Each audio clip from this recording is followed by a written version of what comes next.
I'm Lisa, and I'm the mom half of this duo. And I'm Shada. I'm Lisa's daughter. And welcome to Two Peas in a Plot, our little corner of the internet where we talk all things books. We read across genres and love everything from underrated gems to longtime favorites. And just a quick heads up while we try to avoid spoilers, we do talk about what we liked or didn't. So there might be a few light spoilers along the way just to give you some context. So if you love stories and want to grow your TBR, hit that subscribe button and join the plot.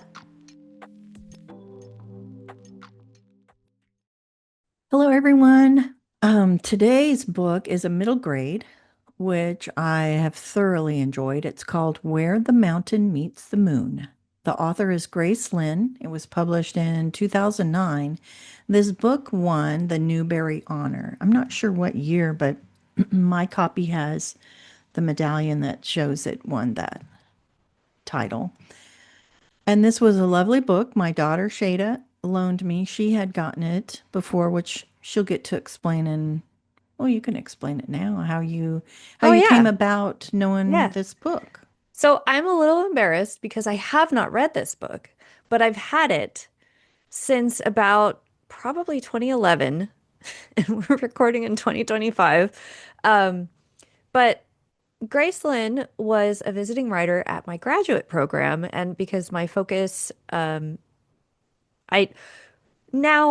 I mainly write for adults in the fantasy market, but my core concentration in graduate school was writing for children and young adults. So I wrote a lot of young adult literature, but I also read very widely middle grade and young adult. And anyway, Gracelyn was a visiting writer, and I regret that I think I ended up buying this book after uh, residency. So we would go spend about 2 weeks at my program.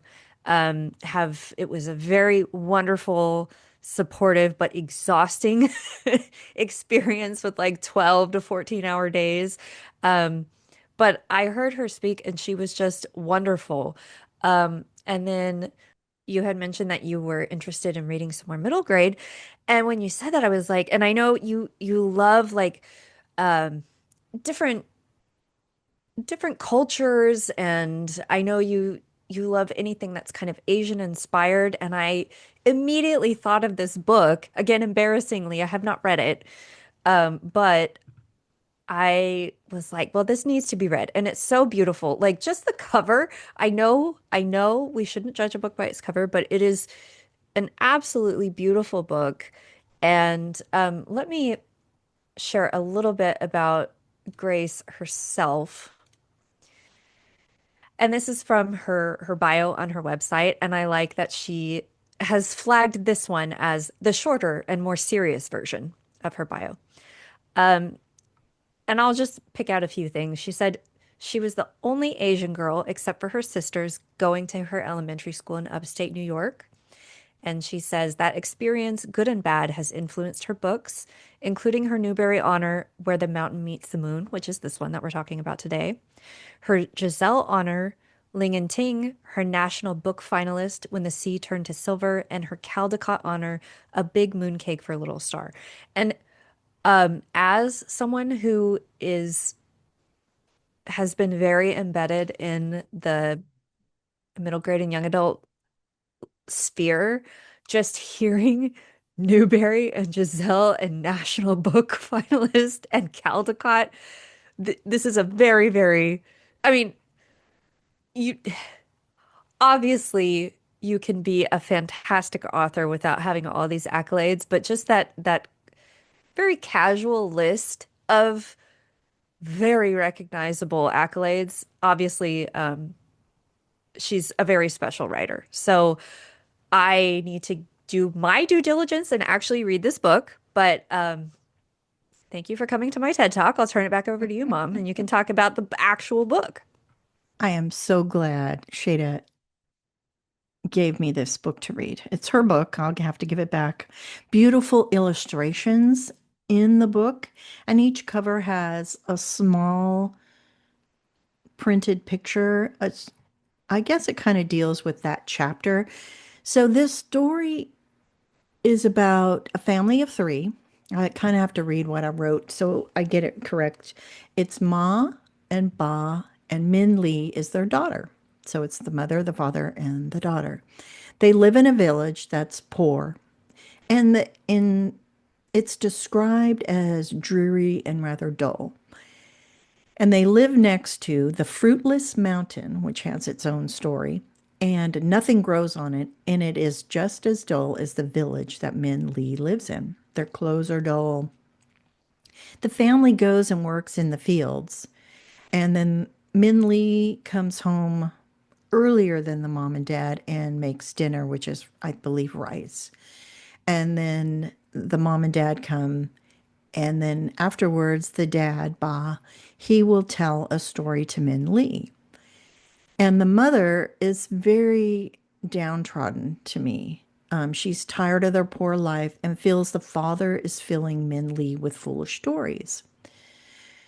So the chapters are set up, say chapter one, and in that chapter, there's another, to me, like a subchapter of the actual story that the dad is telling, or later on, other characters that she meets throughout her adventure. So one day, Min Lee comes home early from the fields to make her dinner, but she decides to find the old man of the moon, which her dad has talked about, and ask him how her family can change their fortune. So she leaves home before Ma and Ba come home, but leaves them a note, obviously, to let them know where she's gone and why. And then along the way, she meets these wonderful characters, and one of them is a dragon. He's really sweet, Ooh. but he doesn't know how to fly. And these characters enrich her with their own stories and help her navigate the journey, is what I describe. I'm sure other people will describe it as better. It is a lovely tale.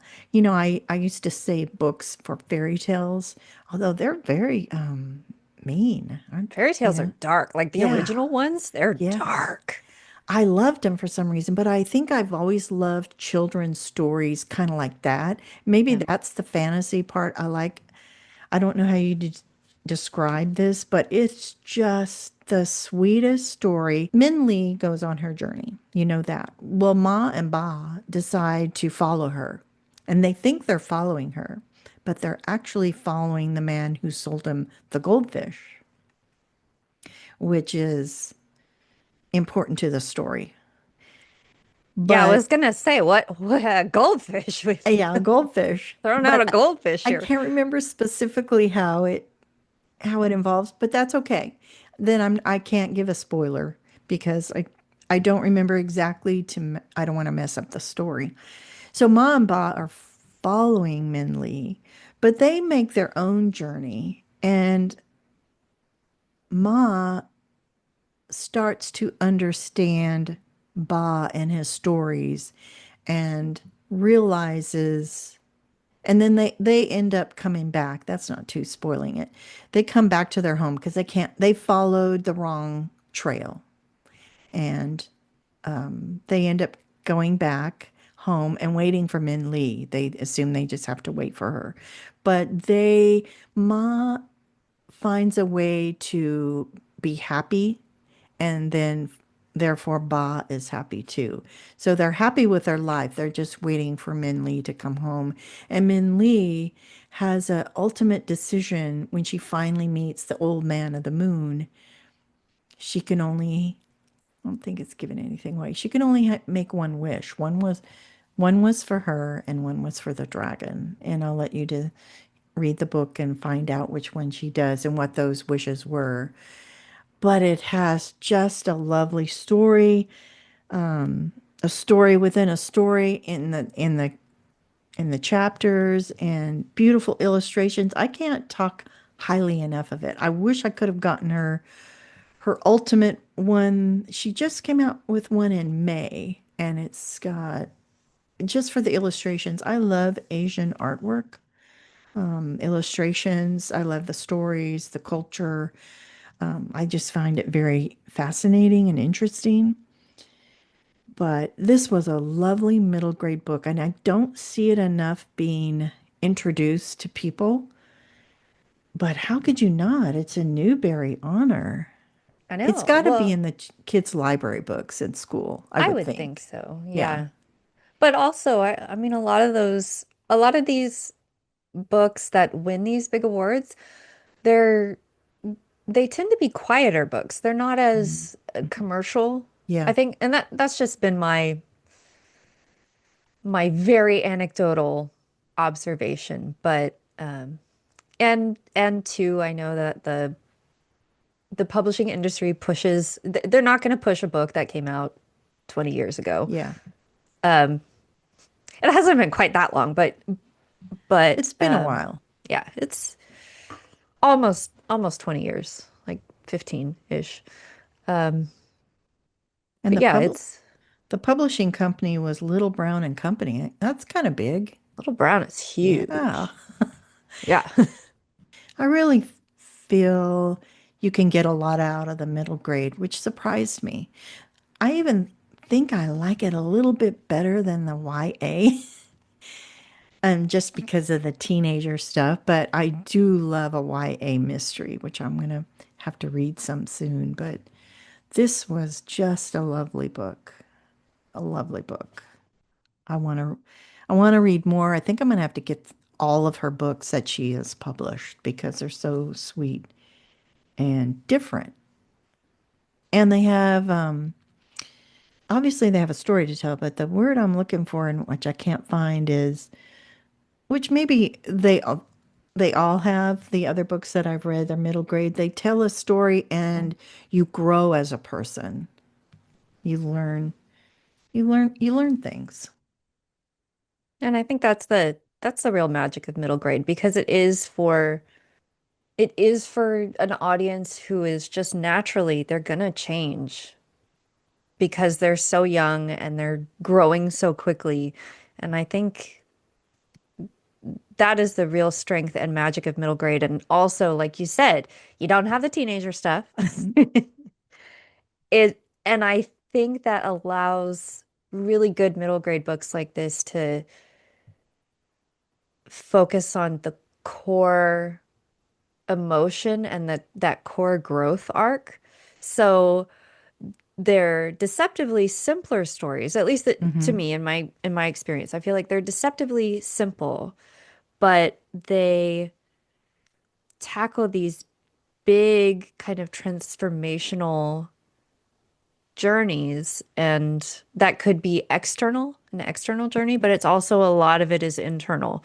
And again, I think that just goes back to the nature of like middle grade readers are in those middle grades. And, it's like right in the middle too of like puberty and like you're not quite a child anymore, but you're not really a teenager.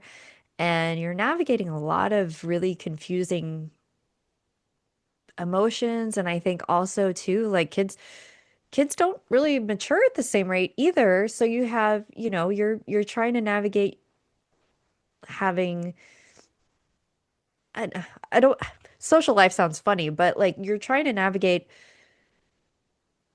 interacting with your peers and figuring out who you are. So, yeah, I think middle grade is really, really special. And it's a tough market to write in too. And this is just me, like, because I actually, the first book that was almost published, I got my rights back. I ended up getting my rights back, but I had a publishing deal for my creative thesis from graduate school, and it was middle grade. And I actually do not really write middle grade, but this idea just came to me, and that book is still really special to me. And I think I would eventually like to come back to it, but middle grade is hard to write, and it's hard to market, and because your core audience, they don't have credit cards, they can't Right. they can't buy your books. So I think middle grade authors are also in that unique space where they're not marketing. Not that authors' jobs is to market, but I think the publishers, like if you're coming in as a traditional author, the publishers are pushing not toward the consumer, but more towards like libraries and Mm, schools. And so it's a different mm. market structure. That's So interesting. Yeah. yeah. And again, your core readership is not who you have to market to. You have to market to the parents, to the Right. schools, to so you're it has its own unique challenges. So I think that's another reason why I think middle grade doesn't get the isn't showcased as Hmm. much because it's a very unique, to a degree, niche market. So, I could see if I had this book when y'all were growing up, I would love to have read it to y'all because then you can have these little conversations too about the brief interaction in the chapter, and then you can talk also about initially Ba's story or the other characters that she meets and talk about those stories, if you cared to, because they're all so interesting and you can ask questions to your child. What did you get out of that? Or what did you understand? Or I just find it so intriguing. It's just lovely. I can't, there aren't enough words to describe how I love the story. All I can do is support the author and buy all her other books because I just assume they're going to be that special, even if they didn't have an award attached to them. right. I just loved it, even if it didn't have this Newbery honor, yeah, medallion. It's just as good, really good. So thank you, Shada, You're for the welcome. Thanks for suggestion. I'm so excited you liked it. I And loved it. I need to actually read it. You need to read it. Had it for years. You'll get it back this weekend. But then I have your other one. I have one more to read. But I have to read my book club. It's really hard for me to do that one, especially after this cute one. Yeah. But anyway, I guess that's all we have today, unless you have anything else you wanted to add. No, Yeah. that's Well, it. we appreciate you hanging out with us. Thanks for being here and talking books with us. And if you love stories and want to grow your TBR, hit that subscribe button and join the plot with us. And we'll see you in the next chapter. Bye, y'all. Bye.